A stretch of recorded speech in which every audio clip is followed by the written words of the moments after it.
Още веднъж добро утро. Световно известният фотограф Саймън Люис ни е на гости. Той е с нова изложба в България. Бил е в страната ни преди това. Добро утро, добре дошъл. Добро утро. На български ни отговаря, въпреки че Мариана Хюн ще ни помага оттам насетне след доброто утро в превода.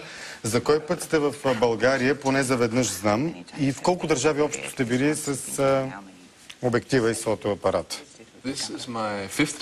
За пети път съм в България.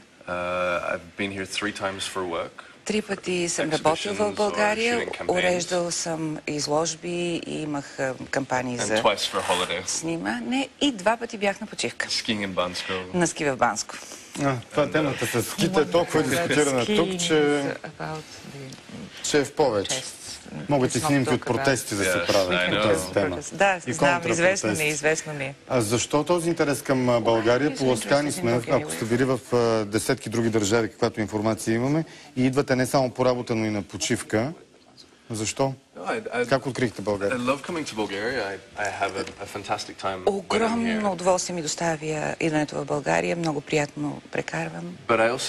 Но имам и доста приятели. И всеки път, когато съм тук, все повече хора опознавам. Къде живеете иначе?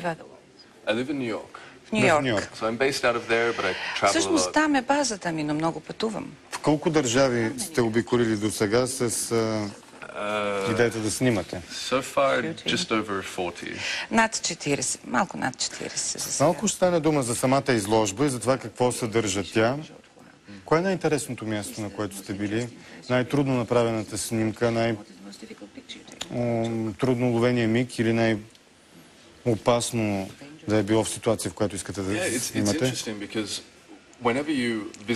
Интересно е, защото когато посетавате една държава като фотограф, се опитваш да хванеш и да изразиш духа на мястото, чувството, което те обхваща, когато си там.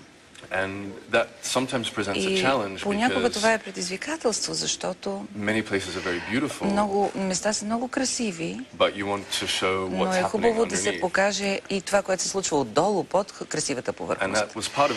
И това беше част от мотивацията на изложбата, която уреждам сега, а именно да разгледаме тези емоционални страни. Дали това са точните снимки и моменти от тази изложба или това е от друга предхождаща?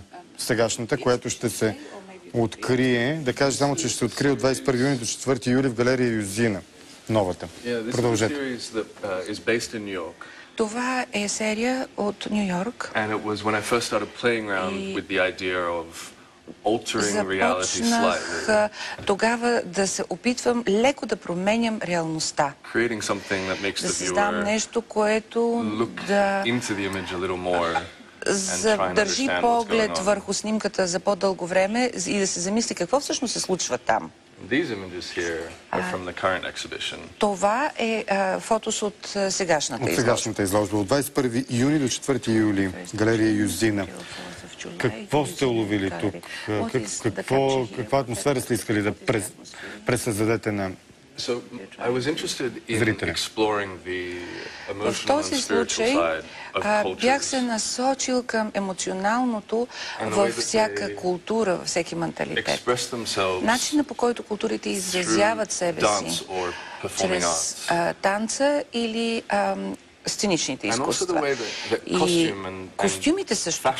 И до известна степен модата, която пресъздават. Тя се интерпретира от различните култури по различен начин. И започнах един така диалог за създаване, да събуди любопитството у гледащия от екзотичната част на тези фотоси. Кои снимки се правят най-трудно? Имате ли такова класиране на запечатани моменти? С тази серия всъщност целта ми беше да хвана движението, което показва всъщност грациозността и плавността на движенията на тези танцори. Естествено, много хора фотографират танцори, но моята цел беше да направя нещо, което е малко по-абстрактно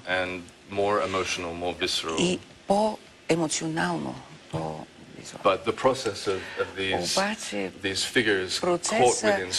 на тези фигури, начина по който те се събират в пространството, как изглеждат и всъщност появяват се от тъмнината и се връщат в тъмното.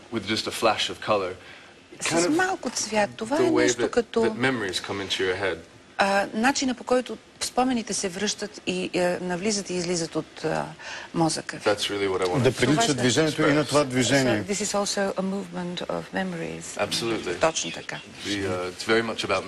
Наистина за спомени става въпрос. Къде се чувствали най-магично, ако мога тази дума да употребя? Отново насочвам внимание към това, че обикаляте много държави. Кое е вашето място? Това, което не се нуждае от превод и от разбиране, се усеща на момента.